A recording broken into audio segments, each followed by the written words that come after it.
আসসালামু আলাইকুম। জুলাই আন্দোলনের বা জুলাই আগস্ট আন্দোলনের বর্ষপূর্তি উপলক্ষে জাতীয় নাগরিক কমিটি এনসিপির পক্ষ থেকে বিভিন্ন কর্মসূচি হাতে নেওয়া হয়েছে এবং তারই অংশ হিসেবে দলটির নেতাকর্মীরা বিভিন্ন জেলা সফর করছেন, সমাবেশ করছেন, গণসংযোগ করছেন এবং এটির নাম দেওয়া হয়েছে মূলত জুলাই পদযাত্রা। এ পর্যন্ত মোটামুটি 14 দিন হয়ে গেছে তাদের পদযাত্রার। বিভিন্ন ডিস্ট্রিক্টে শান্তিপূর্ণভাবে অনুষ্ঠিত হয়েছে, কিন্তু 16ই জুলাই তারা যে গোপালগঞ্জ যাচ্ছেন সেটিকে নিয়ে এক ধরনের উত্তেজনা সৃষ্টি হয়েছে। নানান ধরনের কানঘোষা বিভিন্নভাবে শোনা যাচ্ছে এবং টুঙ্গিপাড়া বঙ্গবন্ধুর সমাধিকে কেন্দ্র করে এক ধরনের উত্তেজনা অনেকের মধ্যে কাজ করছে, উদ্বেগ উৎকণ্ঠাও কাজ করছে এবং এই উদ্বেগ উৎকণ্ঠাকে আরো বেশি তীব্র করে তোলা হয়েছে এনসিপি নেতা সার্জিস আলমের একটি ফেসবুক পোস্টের মাধ্যমে। যেহেতু এটি জুলাই পদযাত্রা, শরীয়তপুর পদযাত্রা কিংবা মাদারীপুর পদযাত্রা, সিলেট পদযাত্রা এরকম এর অংশ হিসেবে গোপালগঞ্জ পদযাত্রাও হতে পারে এবং সেটাই হওয়ার কথা, কিন্তু সার্জিস আলম তার ফেসবুকে যে পোস্ট দিয়েছেন সেখানে তিনি লিখেছেন মার্চ টু গোপালগঞ্জ। কি কারণ? সব জায়গায় পদযাত্রা আর এখানে মার্চ টু গোপালগঞ্জ লেখা হচ্ছে, এটিকেই অনেকে ইঙ্গিতপূর্ণ হিসেবে নিচ্ছেন। স্পেশালি গোপালগঞ্জের ক্ষেত্রে কেন মার্চ টু গোপালগঞ্জ লেখা হলো, এটিকে অনেকে উস্কানি হিসেবেও দেখছেন। তিনি যেই পোস্টটি দিয়েছেন মাত্র কয়েক ঘন্টা আগে, সেখানে অসংখ্য মানুষ অনেক অনেক ধরনের মন্তব্য করছেন, নানান ধরনের উত্তেজনা বোঝা যাচ্ছে। আমি সেগুলো উচ্চারণ করতে চাই না। আপনারা যে কেউ ইচ্ছা করলে তার ফেসবুক প্রোফাইলে গিয়ে তার পোস্টের নিচে যে কমেন্টগুলো সেগুলো দেখতে পারেন। এবং এটিও সত্য কথা যে গোপালগঞ্জে তাদের এই পদযাত্রাকে কেন্দ্র করে গত কয়েকদিন ধরে পুলিশ ব্যাপক ধরপাকড় করেছে, অনেককে আটক করা হয়েছে। গ্রেপ্তার আতঙ্ক থেকে অনেকে এলাকা ছাড়া হয়েছেন। তাহলে গত কয়েকদিন ধরে যে নানান ধরনের কানাঘুষা, নানান ধরনের গুঞ্জন, টুঙ্গিপাড়ায় বঙ্গবন্ধুর সমাধির উপর হামলা হতে পারে, তা ভেঙে গুড়িয়ে দেওয়া হতে পারে, তেমন কিছু ঘটতে যাচ্ছে আমরা জানি না।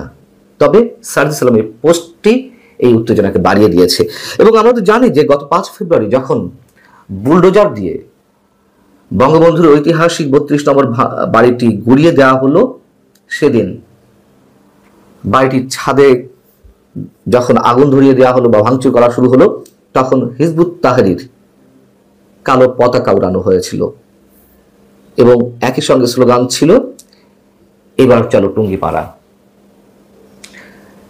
আটলান্টিকের ওপার থেকে যারা মব ভায়োলেন্সে উস্কানি দিচ্ছেন, যারা 32 নম্বর ভাঙাতে উস্কানি দিয়েছেন, নির্দেশ দিয়েছেন, আহ্বান জানিয়েছেন, তারাও মাঝে কয়েকদিন বেশ টুঙ্গিপাড়ার সমাধি মানে বঙ্গবন্ধুর সমাধি নিয়ে অনেক ধরনের উত্তেজনা ছড়িয়েছেন। তারা একথাও বলেছেন স্পষ্টত যে ড্রোন দিয়ে টুঙ্গিপাড়ার শেখ মুজিবের কবরস্থান গুড়িয়ে দেওয়া হবে, কোথাও কোথাও বলা হয়েছে জ্বালিয়ে দেওয়া হবে। টুঙ্গিপাড়ার বঙ্গবন্ধুর সমাধি যদি 32 নম্বরের মতো পরিণত হয়, অনেকে বলছেন যে তাদের টার্গেটটি হচ্ছে মুক্তিযুদ্ধপন্থীদের মেরুদণ্ড ভেঙে দেওয়া, এটাই নাকি উদ্দেশ্য, যা বিভিন্ন গণমাধ্যমে, সামাজিক যোগাযোগ মাধ্যমে কিংবা নানান পর্যায়ে আলাপ আলোচনায় এগুলো উঠে আসছে। যেহেতু 16ই জুলাই অতি সন্নিকটে,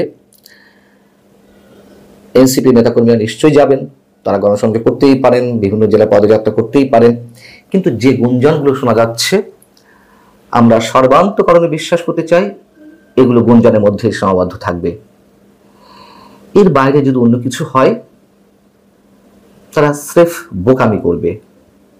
শুধু বোকামি নয়, তারা স্পষ্টত ধৃষ্টতার চরম অবস্থা প্রদর্শন করবে, এটুকু মোটামুটি খুব পরিষ্কার করেই বলা যায়।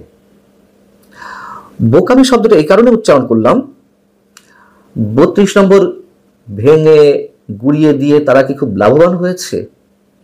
32 নম্বর ভাঙার মধ্য দিয়ে বঙ্গবন্ধুর যে স্মৃতি কিংবা মুক্তিযুদ্ধের স্মৃতি বিজড়িত যে বিষয়গুলো সেগুলো কি মুছে গেছে? এবং এই 32 নম্বর গুড়িয়ে দেওয়ার জন্য শুধু আটলান্টিকের উপার থেকে নানান ধরনের উস্কানি, হুকুম, নির্দেশ শুধু তারাই দেয়নি। সরকারের অন্যতম উপদেষ্টা আসিফ মাহমুদ সজীব ভুঁইয়া স্পষ্টত তার ফেসবুকে লিখেছিল, আজ ফ্যাসিবাদের তীর্থভূমি গুড়িয়ে দেওয়া হবে। এনসিপির শীর্ষ নেতা হাসনাত আব্দুল্লাহ একই আহ্বান জানিয়েছিলেন। সেই জায়গা থেকে এনসিপির যে পদযাত্রা সেটিকে কেন্দ্র করে এক ধরনের উত্তেজনা সৃষ্টি হতে পারে, বা তারা তাদের পরিকল্পনা রেখেছে কিনা আমরা জানি না।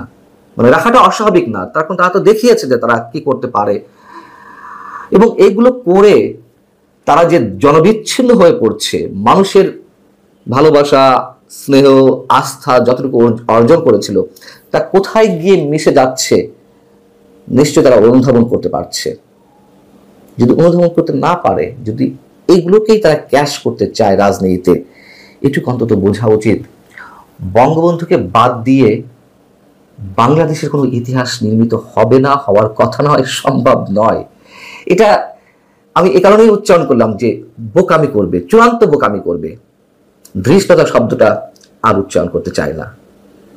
এবং তার পরিপ্রেক্ষিতে তারা এখনো পর্যন্ত তারা নিজেদের থলেতে যতটুকু অর্জন করেছে দলীয়ভাবে, নিশ্চয়ই সাধারণ মানুষ যারা আওয়ামী লীগ করে না তারাও নিশ্চয়ই ক্ষমা করবে না।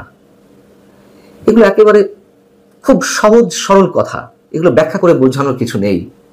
তারপরেও তারা যদি অধুনা পথে হাঁটতে চায়, সেটা ইতিহাসই বলে দেবে, আগামী দিন বলে দেবে যে কার ভাগে কি রয়েছে। ভালো থাকুন সবাই, আল্লাহ হাফেজ।